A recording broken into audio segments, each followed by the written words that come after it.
Setiap tanggal 9 tiap bulan, saya itu di tempat usaha saya, di showroom saya ini kan pengobatan herbal. Kami mengadakan pengobatan herbal gratis. Nah, ini saya merekam video ini di tanggal 9 Februari di sore hari. Di mana tadi pagi kami mengadakan pengobatan gratis ya. Saat pengobatan gratis tadi datang satu keluarga, bapak, ibu, dan 2 orang anak. Anaknya satu umur 4 tahun, yang satu lagi tuh kayak 1 tahunan gitu ya, 1 tahun lebih dikit lah. Yang ingin diobati adalah anak pertamanya yang katanya menurut vonis dokter itu autis. Anak itu juga belum bisa berbicara hingga umur 4 tahun dan hyperaktif gitu. Ketika ditangani oleh terapis kami yang dari Kalimantan Selatan, anak itu memang badannya ada sedikit tidak nyaman. Dalam artian syaraf, ototnya itu ada rasa lelah ya, sehingga harus diterapi, dipijet gitu kan. Tapi lebih dari itu, saya memberitahu orang tuanya, anak kamu ini tidak autis, anak kamu ini tidak apa-apa. Kalau vonis dokter itu autis, itu sebenarnya karena anak ini yang pertama adalah hiperaktif, yang kedua anak ini speech delay. Speech delay-nya itu karena dia terlalu banyak nonton gadget.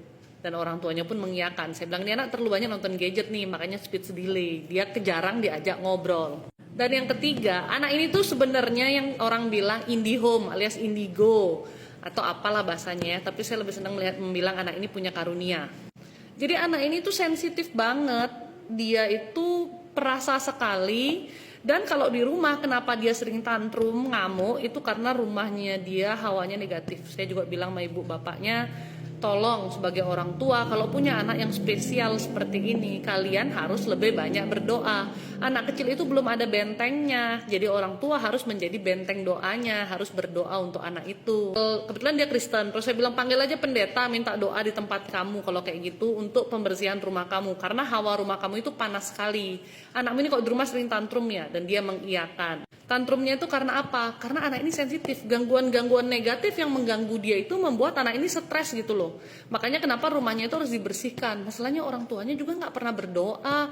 Yang ada orang tuanya di dalam rumah itu pun emosi, panas bawaannya. Jadi berantem, saling salah-salahan kayak gitu. Anak ini kan juga semakin bermasalah jadinya gitu loh. Sebenarnya anak ini sebenarnya nggak ada apa-apa, dan kalau orang tuanya mau kembali ke Tuhan, anak ini juga dirawat dengan baik dan sungguh-sungguh, anak ini nggak ada masalah gitu. Bahkan anak ini Tuhan kasih karunia yang luar biasa loh kalau orang tuanya berhasil melewati ujian yang kali ini.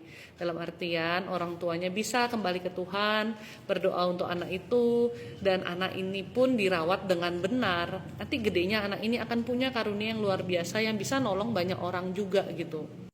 Jadi teman-teman kadang nih ya, kalau anak-anak kita rewel, anak kita itu sering tantrum kalau di rumah atau di tempat-tempat tertentu, mungkin aja rumah kamu yang gak bagus, dan mungkin kamu sebagai orang tua itu kurang berdoa, kurang ibadahmu, kurang kembali ke Tuhan, sehingga gangguan-gangguan itu pun mengganggu ke anak-anak kamu. Ya kalau kita dengan mata manusia ngelihat anak ini hiperaktif, tapi kalau orang yang bisa melihat dengan mata yang lain pasti tahu anak ini tuh sebenarnya anak yang luar biasa dan kekurangannya ada di mana. Semoga tadi dengan orang tuanya ke sini ikut pengobatan gratis, dan kami sudah sampaikan apa yang boleh kami sampaikan. Anak ini bisa ditolong, orang tuanya juga bisa kembali ke Tuhan dan membawa anak ini ke jalan yang lebih baik.